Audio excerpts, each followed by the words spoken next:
nous accueillir pour vraiment parler de ces deux ouvrages, tous les deux sur Léopold Sédar Senghor. Je sais que c'est quelqu'un que vous aimez bien. Mais vous parlez ici d'un aspect que beaucoup, peut-être des gens comme moi, ne savaient pas peut-être de l'œuvre de Senghor. C'est vrai qu'on l'a tous parcouru un peu à l'école, mais un peu rapidement, mais on a vu ici... même dans les deux ouvrages, parce que l'un, c'est un combattant parmi les hommes, un poète devant Dieu, et l'autre, Tourangeau et soldat des idiots de la France. Mais même dans celui-là, vous parlez beaucoup du fait qu'il est un poète devant Dieu. C'est-à-dire que vous analysez les poèmes de Senghor sous cet aspect de son christianisme et de son catholicisme qui est très prononcé dans ses poèmes. Et ça les gens peut-être ne le savaient pas beaucoup. Oui, merci. Je remercie mon éditeur d'abord. Je remercie M. Alioune Ndiaye et sa brillante équipe d'avoir accepté de me recevoir aujourd'hui sur ce plateau. Tout le plaisir est pour nous. Merci. Alors, je remercie également la 2STV et je remercie tous ces écoliers qui sont là cet après-midi. Alors, sur les événements qui viennent de se passer en France, je crois que le sentiment est le même. Il est unanime, c'est horrible, c'est tragique, c'est intolérable, c'est inadmissible. Les qualificatifs ne suffiront jamais pour exprimer la réalité de ce qui s'est passé en France ces derniers jours. Moi, ce que je suis en train de me dire, c'est que il faut laisser les choses se décanter un peu. Moi, je ne peux pas me prononcer tout de suite sur les événements. Il faut que les choses se précisent davantage. La France est un très grand pays. Je pense que toutes les mesures seront prises pour que les coupables soient retrouvés et châtiés.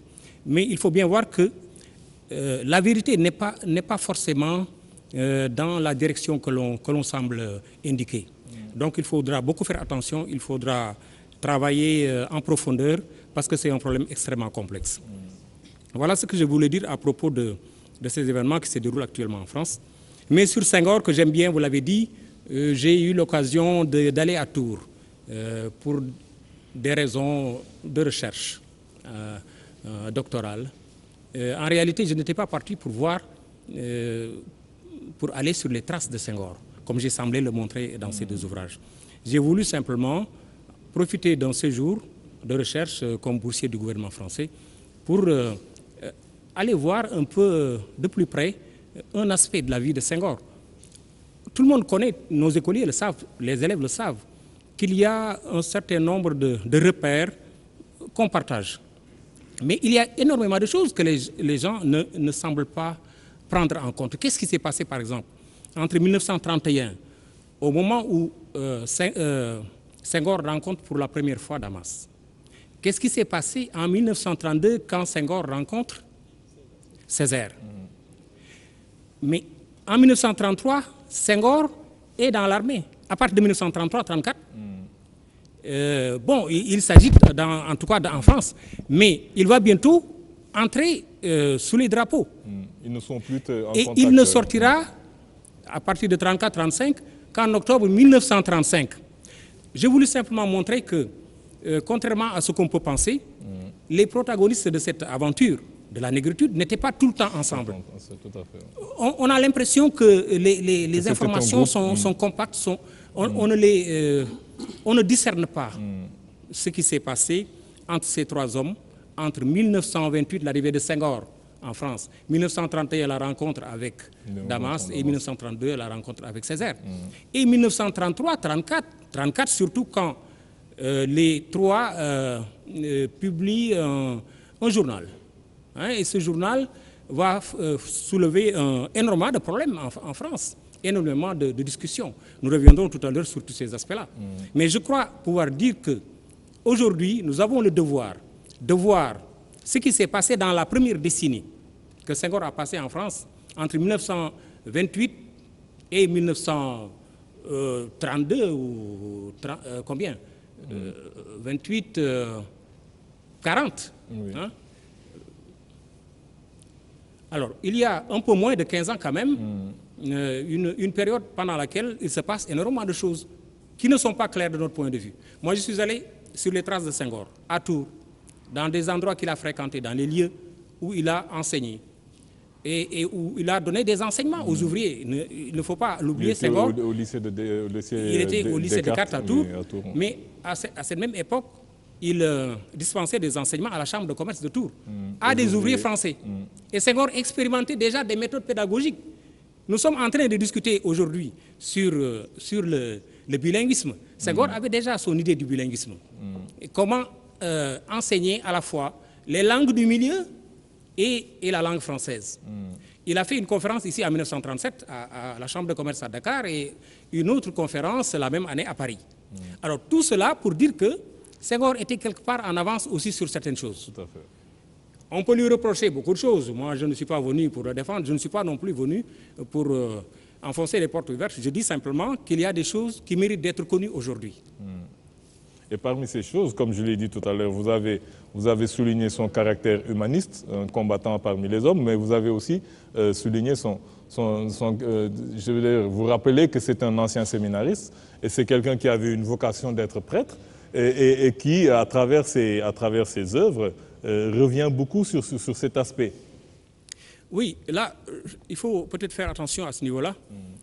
Lorsque nous disons qu'il y a le ferment chrétien qui apparaît dans les écrits de Senghor, nous ne disons pas pour autant que Senghor était un chrétien ou qu'il était un bon chrétien. Il a fait du prosélytisme, non, on n'ira pas jusque-là. Mais je veux dire que c'était vraiment ancré en lui et c'était, comme vous l'avez prouvé tout au long de ces deux ouvrages, à travers beaucoup de ses vers, il revient sur ça, vous le dites même.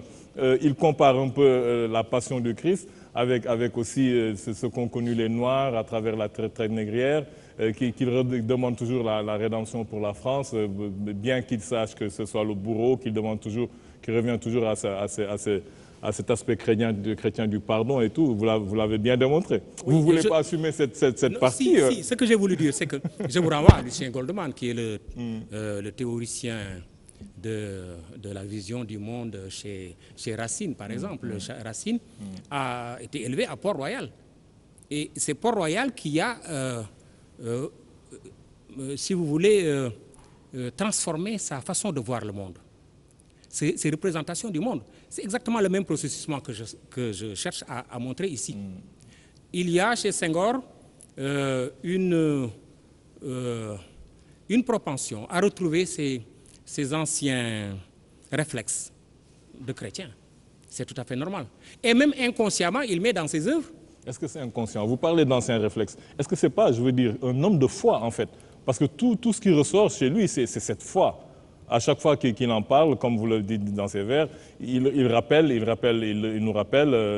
je veux dire, des passages de la Bible, parfois, presque certaines... voilà. Oui, vous avez raison. C'est consciemment qu'il prend des repères dans la Bible. Tout à fait. Ou dans son univers chrétien. Mais même inconsciemment, il peut mettre dans ses œuvres des représentations tout à fait chrétiennes. Peut-être que vous savez que c'est là où je voulais en venir, c'est pour ça que vous essayez d'esquiver, parce qu'on nous l'a toujours présenté comme le chantre de la laïcité. On nous a dit que oui, le Sénégal est un pays laïque, donc voilà, on a été gouverné, c'est vrai, par un président qui était chrétien, mais ce que les gens savent moins, c'est que ce président, comme le dit parfois Sidi Lamignas, les gens critiquent, mais qui était profondément croyant, profondément chrétien, et qui, s'il n'a peut-être pas fait du prosélytisme, à travers ses œuvres, a toujours chanté son christianisme et son catholicisme. Alors, moi, je suis en train de dire qu'il y a des choses qui se passent dans la décennie 1932-1942. Pour être précis, je me suis trompé tout à l'heure. Alors, mais qu'est-ce qui se passe réellement dans la vie de Senghor? C'est ça que je suis en train de dire. Je ne suis pas en train d'affirmer que Senghor, tout au long de sa vie, a été ceci ou cela. Non, mais pour revenir sur ça, parce qu'on parle de ces deux ouvrages, vous dites bien que c'est un poète devant Dieu. Ça veut dire ce que ça veut dire. Vous êtes un homme des lettres, vous êtes docteur, vous savez mieux. Quand vous parlez d'un combattant parmi les hommes, vous avez bien dit dans l'ouvrage que c'était un humaniste, mais quand vous parlez de poète devant Dieu, et même vous en parlez beaucoup plus, c'est paradoxal, c'est beaucoup plus paradoxal, vous en parlez même, je pense, c'est peut-être celui-là qui aurait dû avoir ce titre de poète devant Dieu, parce que c'est là où vous analysez le plus je veux dire, l'aspect chrétien, l'aspect catholique de ses œuvres, c'est là que vous l'analysez le plus dans ce second ouvrage. Donc je veux dire qu'il faudrait quand même que vous puissiez assumer ça ici, sur ce plateau, parce que c'est l'information, pour moi, l'information de taille qui ressort de ces ouvrages quand même.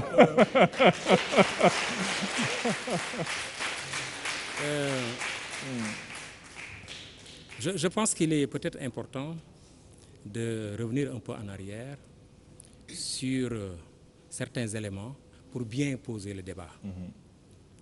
Je passe sur ma représentation de Senghor, ce que je pense que l'homme était. Je ne renie pas que c'est un classique qui est enseigné de l'élémentaire au supérieur. Tout à fait. Je ne renie pas également que Senghor a été le grand théoricien de la négritude qui a représenté un moment important dans la vie des intellectuels en France. Je sais également que Senghor a écrit un ouvrage en 1945 et que cet ouvrage-là reprend un certain nombre de données. Je rappelle que Senghor a commencé à écrire sa poésie vraiment négro-africaine à Tours. Il lui-même dit qu'il a brûlé ses anciens poèmes à Tours. Et c'est là qu'il a commencé à écrire en vrai négro-africain. C'est là qu'il a écrit Nuit de Cine, par exemple. C'est là également que Senghor prend position sur les événements qui se passent en Éthiopie. Tout à fait. Donc ce n'était pas un intellectuel enfermé dans la sophistique. Comme vous le dites, c'était un combattant. C'était un combattant. Sa vie à Tours l'a montré. Ce n'était pas des rencontres de haute intellectualité. C'était aussi des moments d'échange avec les ouvriers. Alors, lisez le livre, vous allez vous rendre compte, effectivement, qu'il y a tous ces aspects-là que j'essaie de faire ressortir. D'accord, mais en ce qui concerne maintenant, je vais vous dire, moi, ce que j'ai voulu faire. Il y a le premier ouvrage, Léopold Sédar Senghor, un combattant parmi les hommes, un poète devant Dieu. Je l'ai dit tout à l'heure, c'est pour mettre l'accent sur le côté méconnu de Senghor, d'abord. Ensuite, sur le ferment religieux qui apparaît dans ses écrits poétiques. Autre chose, c'est pour montrer justement dans quelle mesure ce ferment-là correspond à une certaine éducation qu'il a reçue. Tout à fait. Il y a le deuxième ouvrage qui essaie de faire la part des choses.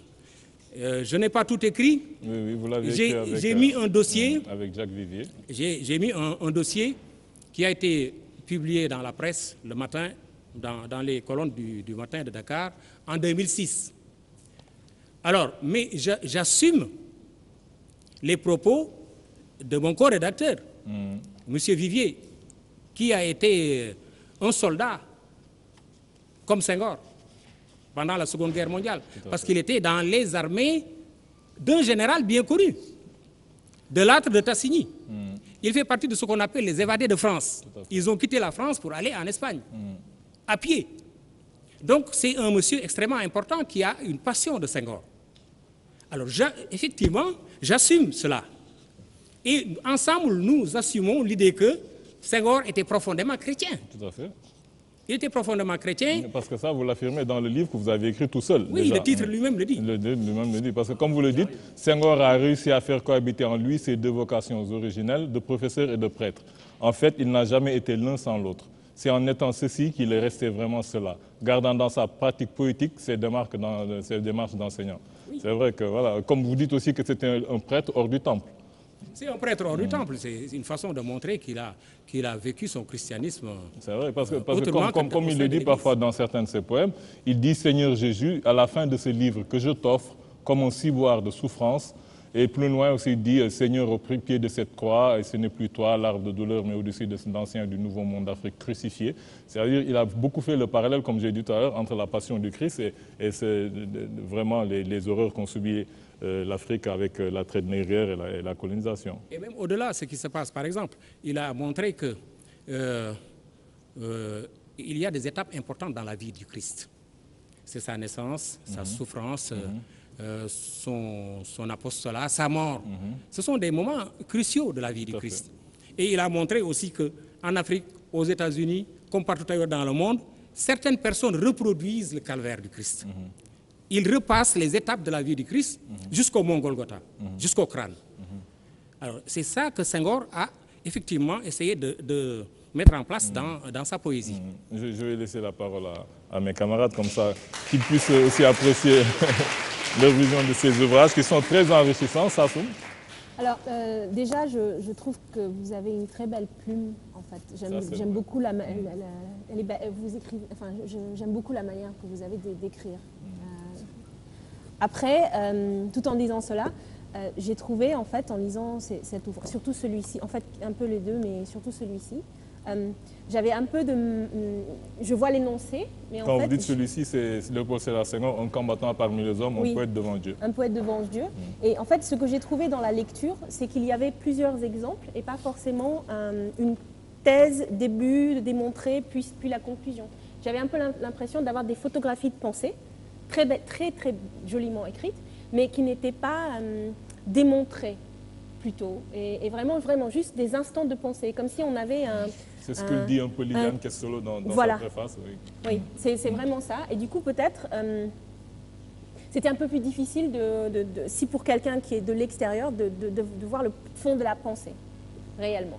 C'est ce que moi, j'ai ressenti dans cela. Et après, quelque chose que l'on devrait faire moins, mais que je vais faire quand même, c'est de rapprocher l'art et le médium, enfin, la personne et son art. Et que pensez-vous de la dichotomie totale, quelque part, enfin, pour moi en tout cas, qu'il y a entre l'œuvre et l'homme chez Senghor? Alors, merci. Je pense que vous avez mieux lu cet ouvrage que mon ami Alioune. Effectivement... Peut-être que j'avais des lunettes qui n'étaient pas... Oui, il est allé trop vite. Mais moi, je me suis... vous avez raison. Cet ouvrage est parti comme tous mes anciens écrits. Vous avez vu, la préface de Liliane date de 2006. De 2006, oui. Ce sont des textes qui sont rédigés avant 2006. Mais je n'avais pas la possibilité de les éditer. Et de ce point de vue-là, l'arrivée d'Abdoulaye a été quand même une bouée de sauvetage pour nous tous. Je le remercie vraiment pour tout ce qu'il est en train de faire. Alors, donc, je travaillais dans la presse comme chroniqueur littéraire. Vous pouvez voir mes articles. Vous pouvez même voir des bribes de ces articles dans les colonnes du quotidien le matin. C'est un peu lié à cela. Mais j'ai essayé de combler le vide avec un article rédigé bien après. C'est Senghor, entre 1928, je crois, et 1935 ou 36, les années qu'il passe à Tours. Alors vous pouvez vous-même vérifier, je crois que le titre exactement c'est... Alors donc, vous avez parfaitement raison, c'est à partir de 1932 et 1939, oui. Alors pendant cette période-là, c'est un peu avant la guerre. Ce que Senghor a fait en même temps que les autres protagonistes du mouvement dans les lectures, c'est ça, moi, qui me préoccupe, c'est ça qui m'obsède. Mais quand il faudrait que... Mais il faut que les téléspectateurs sachent aussi que ça a pris 6 pages, ce dont vous parlez. Vous parlez de quelque chose qui a pris 6 pages, moi je parle de quelque chose qui a pris tout le reste du livre quand même. Donc il faudrait... Vous voulez vous appesantir, c'est vrai. C'est la revendication identitaire, c'est vrai, le mouvement de la négritude. C'est vrai que c'est important. Moi j'ai beaucoup appris par rapport à ça, par rapport au fait qu'ils étaient plus séparés pendant cette période qu'ils n'étaient ensemble, c'est vrai. Mais moi, la découverte que j'ai faite, et il faut qu'on l'assume aussi. C'est tout le reste du livre, et ce livre aussi, je ne sais pas ce que mes camarades... Ah, mais je le dis depuis tout à l'heure. C'est ce que je veux dire, moi. C'est ma découverte. Ben, je ne sais pas ce qu'en pensent les autres, mais moi, au moins, je ne sais pas, Ousmane. Donc, je disais que sur la forme, pratiquement, il n'y a rien à dire. Vous êtes un universitaire et vous y tenez. C'est bien écrit, quand on lit l'ouvrage... Il y a beaucoup d'universitaires qui n'écrivent pas. Mais lui, quand même, sur le plan formel, il n'y a rien à reprocher. Maintenant, sur le fond, je vais poser des questions périphériques. Parce que vous avez parlé d'humanisme, et moi, je suis du royaume d'enfance de Senghor. Les Lamentins ne vont plus s'abreuver à la source de Simal. Je suis de Simal. Donc, j'aurais aimé partager tous les aspects de sa pensée, ce qui n'est pas possible. Maintenant, sur l'humanisme, je vais faire un parallèle, parce que dans Liberté 1, vous êtes un Senghorien, il fait une interprétation du marxisme et de l'humanisme.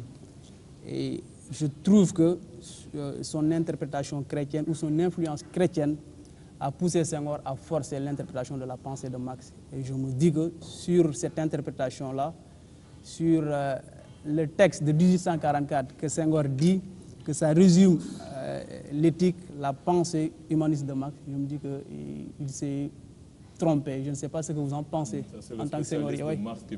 Je vous provoquais pour ouvrir le débat. Oui, ouvrons le débat. Oui. Et moi, je suis venu vous dire que moi, c'est la poésie de Senghor qui m'intéresse. En réalité, oui.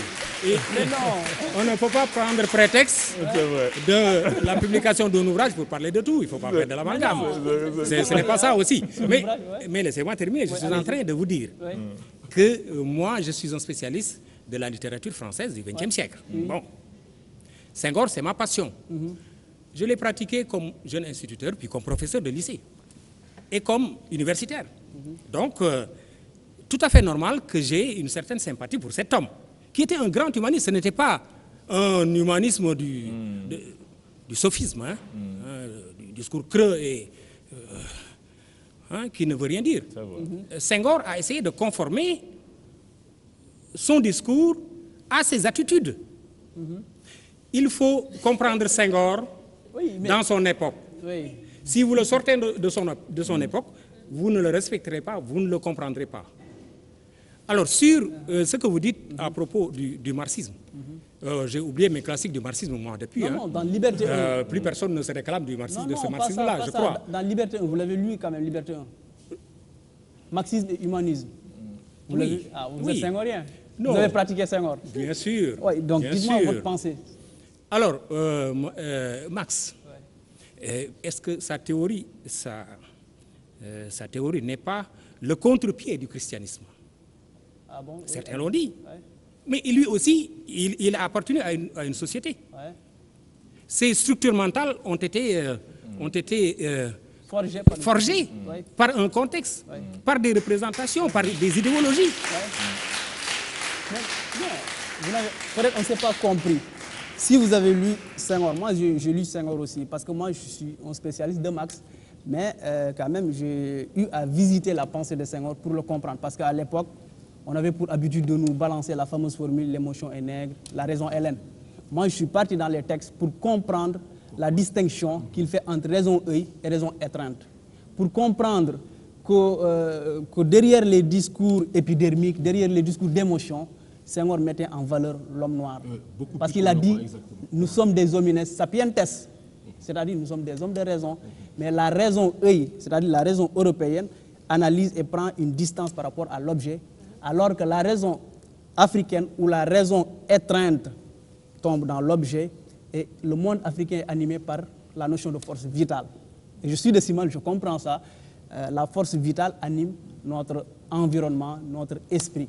Il dit que notre art maintenant exprime cet esprit-là. C'est ce qui a fait que beaucoup de gens ont interprété Senghor, mais ne l'ont pas compris. Ils l'ont critiqué sur cette formule, la formule scandaleuse, sortie de son contexte. Mais, donc c'est pourquoi je vous dis, en tant que Senghorien, vous aussi, vous devez avoir la capacité de m'apporter des arguments sur cette interprétation. Parce que moi, je suis foncièrement contre cette interprétation qu'il a faite du marxisme, et j'ai des arguments théoriques.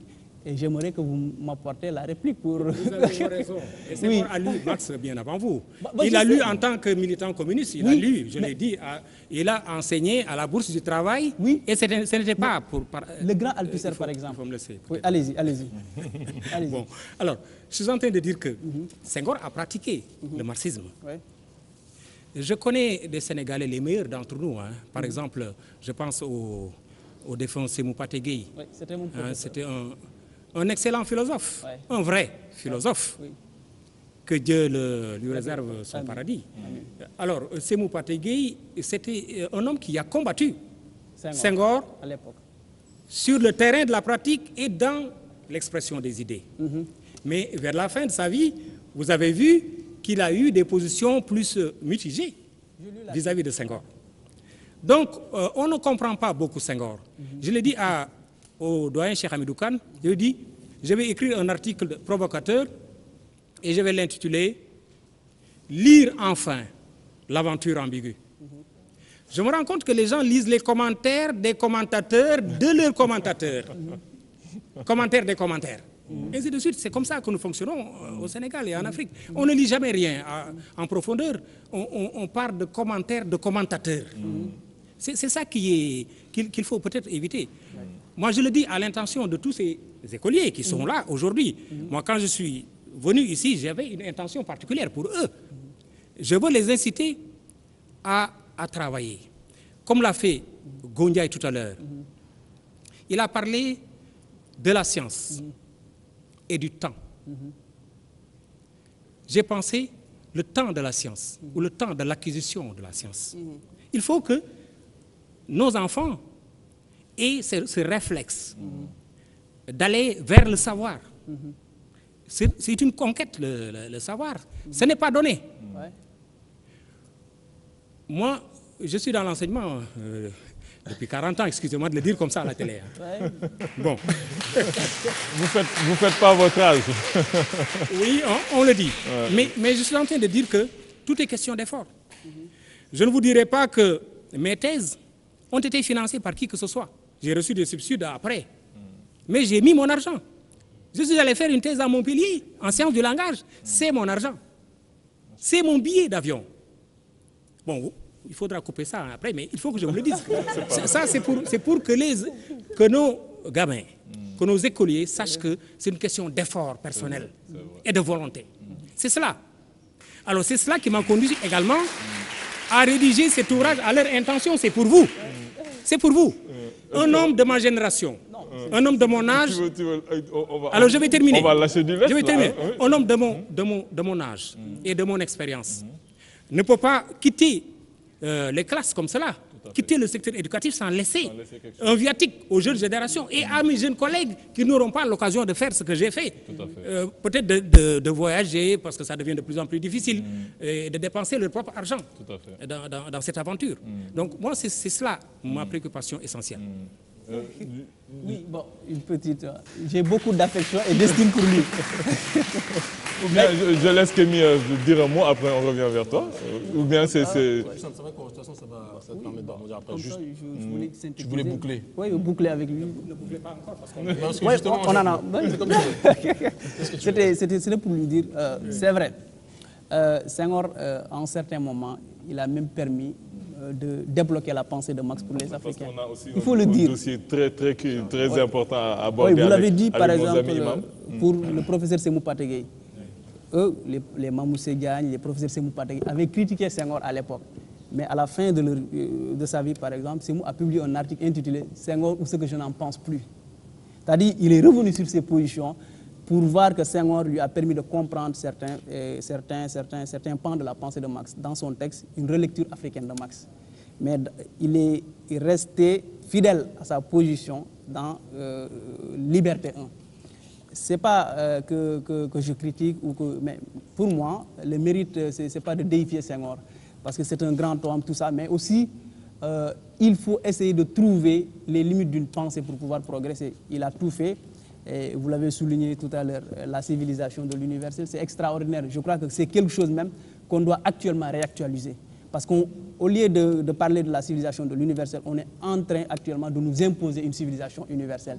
Et ça, Senghor, en suivant la tradition de Teilhard de Chardin... Il disait que c'était le choix de chacun de voir. Donc le dialogue des cultures, En plus, il y a peut-être une anecdote aussi qui montre un peu son tempérament. Oui. Il nous l'a un peu raconté lorsqu'il a giflé un élève qui lui disait à qui il avait donné une mauvaise note et qu'il disait que voilà, il avait sali, il avait taché sa copie de noir, donc la gifle n'a pas tardé. Et ça, beaucoup de gens peut-être ne le feraient pas.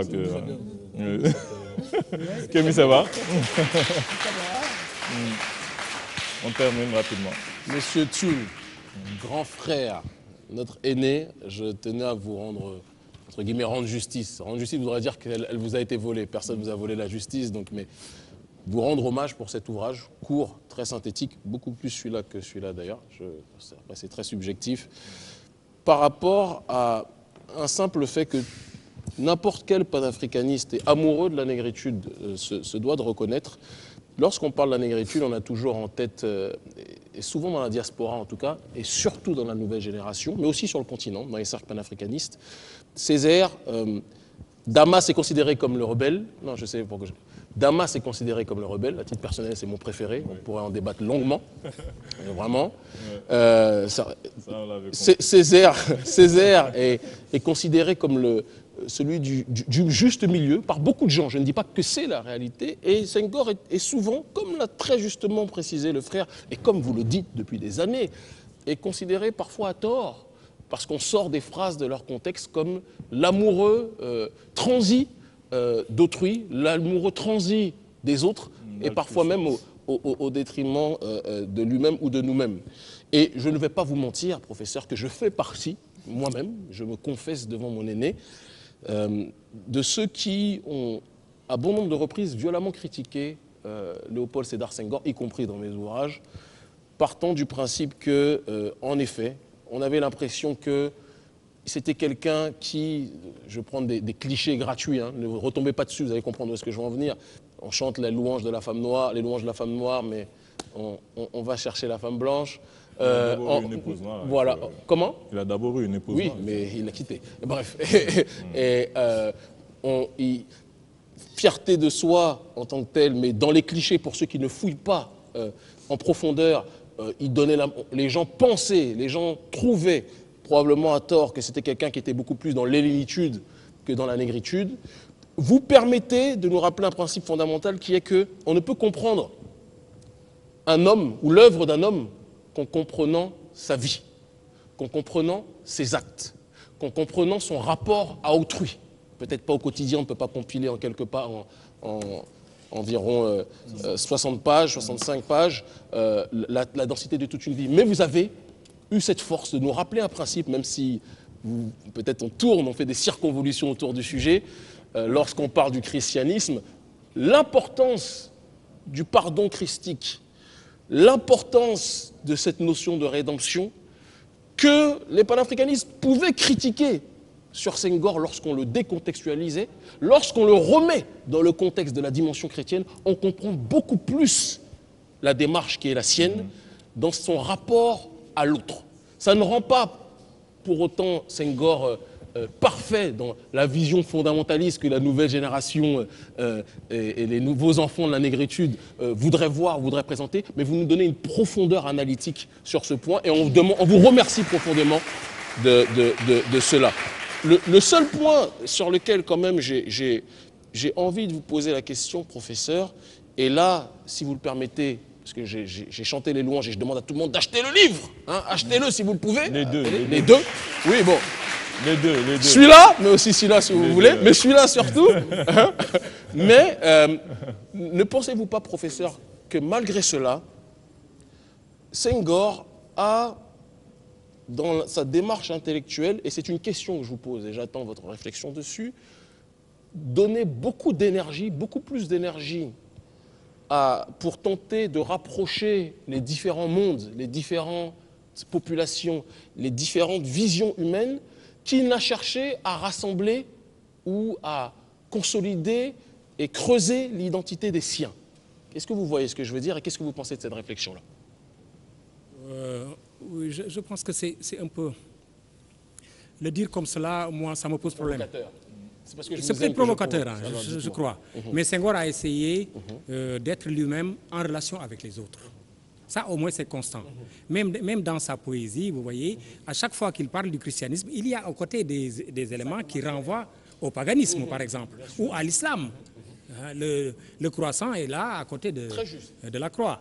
Donc Senghor, c'était cet homme-là de dialogue, qui voulait réunir tout le monde dans une communauté universelle. Mais est-ce que la volonté, sans être dans le but n'est pas de se clôturer, de se fermer à autrui non plus, mais est-ce que l'exaltation de la fierté de soi, à un moment, ne nécessitait pas, enfin, ça ne sert à rien de décontextualiser Senghor. Voilà. C'est peut-être qu'il était complémentaire de l'œuvre de Damas et de Césaire. En plus de Cheikh Anta, par exemple. Peut-être aussi. Oui, parce que si peut-être Cheikh Anta est sur ce registre, lui peut-être... Peut-être. D'ailleurs, quel est les rapports entre Cheikh Anta et Senghor? On peut en parler aussi longuement, mais on va digresser après. Hein, non, parce que si on commence à ouvrir le champ de bataille, on n'a pas fini. Mais l'exaltation de la fierté de soi, et c'est les critiques les plus récurrentes que l'on trouve aujourd'hui, même s'il est toujours facile de critiquer des gens qui ne sont plus là. C'est pour ça que j'ai une distance critique aussi dessus. C'est de dire que Senghor était celui qui, le plus de tout ce courant de la négritude, dont vous nous rappelez très bien que durant ces années-là, ils n'étaient pas tout le temps ensemble, il a plus cherché, en tout cas, à trouver autrui, à rapprocher les peuples, ce qui est de l'universalisme. Mais est-ce que cet universalisme avait sa place dans l'exaltation de la fierté de soi à une époque où l'ostracisation de l'homme noir était beaucoup plus franche et criante qu'aujourd'hui? Je reprends la même idée que tout à l'heure. On a l'impression que le discours de Senghor, c'est un discours que l'on reçoit en bloc. Alors que c'est bien évidemment... Alors qu'il faut l'inscrire dans la durée. C'est vrai. Et ce que Senghor était en 1932, Il n'était plus fort. en 1933-34, il ne l'était plus déjà en 1939. Et bien après, c'est-à-dire lorsqu'il est devenu député ou ministre, il est devenu autre chose que ce qu'il était, l'étudiant qu'il était. Donc il faudrait peut-être inscrire la pensée de Senghor dans cette dynamique-là, si on veut vraiment comprendre. Mais vouloir dire que Senghor est tout de suite arrivé à la civilisation de l'universel, il est peut-être arrivé... Il avait des prémices quand même depuis le départ, il avait des prémices de cette civilisation Oui, de l'universel en lui, parce beaucoup que plus que les autres. signifie universalité. C'est ça le problème. On est d'accord. Il a été éduqué dans cet esprit de l'universel. Il était plus évolue chrétien peut-être que les pour chrétiens l'humanité eux-mêmes. tout entière. C'est ça le problème qu'il faut prendre en compte. C'est pourquoi tout au long, moi je soupçonne même Senghor d'avoir mis dans cette théorie de l'universel la doctrine chrétienne simplement. Simplement, il a changé simplement les données et les termes. D'accord. Donc nous avons été très heureux. Peut-être qu'on va terminer sur quelques vers. Lorsqu'il dit « Seigneur, parmi les nations blanches, place la France à la droite du Père. Oh, je sais qu'elle aussi est l'Europe, qu'elle m'a ravi mes enfants comme un brigand du Nord des bœufs pour engraisser ses terres à canne et coton, car la sueur nègre et fumier, qu'elle aussi a porté la mort et le canon dans mes villages bleus, qu'elle a dressé les miens les uns contre les autres comme des chiens se disputant en os, qu'elle a traité les résistants de bandits et craché sur les têtes au vaste dessein. Oui, Seigneur, pardonne à la France, qui dit bien la voie droite et chemine sur les sentiers obliques, qui m'invite à sa table et qui me dit d'apporter mon pain, qui me donne de la main droite et de la main gauche enlève la moitié. Oui, Seigneur, pardonne à la France qui est les occupants et m'impose l'occupation si gravement, qui ouvre les voies triomphales aux héros et traite ces Sénégalais en mercenaires, faisant d'eux des dogues noirs de l'Empire, qui est la République et livre les pays aux grands concessionnaires. Et ça continue. C'est vraiment pour dire... Petite appréciation avant de terminer. Vous avez vu que le titre... Qui fait bien la critique de la France, mais qui demande quand même à son Seigneur de pardonner à la France. Oui, le titre du second ouvrage, c'est Senghor Tourangeau. Ça fait allusion à son passage à Tours. À Tours et soldat des idéaux de la France. Soldat des idéaux de la France, c'est moi qui ai préféré cela à soldat de France, soldat de la France. Tout à fait. Parce qu'il pourrait y avoir des nuances. incompréhensions. Mais quand même, idéaux, c'est quand même fort de dire que c'est... des idéaux de la France, ces idéaux qui sont inscrits sur tous les frontons des palais de la France. Liberté, tous les temples de la France ont cet énoncé-là, liberté, égalité, fraternité. C'est cette France-là que Senghor a défendue tout au long de sa vie. Nous le conseillons à tout le monde, y compris aux élèves, aux étudiants, les deux livres sur Léopold Sédar Senghor, un combattant parmi les hommes et un poète devant Dieu. Il n'a pas beaucoup voulu parler de ça, peut-être. Tourangeau et soldat des idéaux de la France. Ça a été édité, publié aux éditions L'Harmattan. Nous avons été très heureux de vous avoir sur ce plateau. Vous allez rester... Moi, enfin, parce que on n'a pas eu l'occasion de développer vraiment. J'attendais Kémy Séba ailleurs. Il a été trop tendre avec moi. Je ne sais pas pourquoi. Mais je ne dirai pas pourquoi. Je ne dirai pas pourquoi, mais les vrais savent. Donc on va terminer cette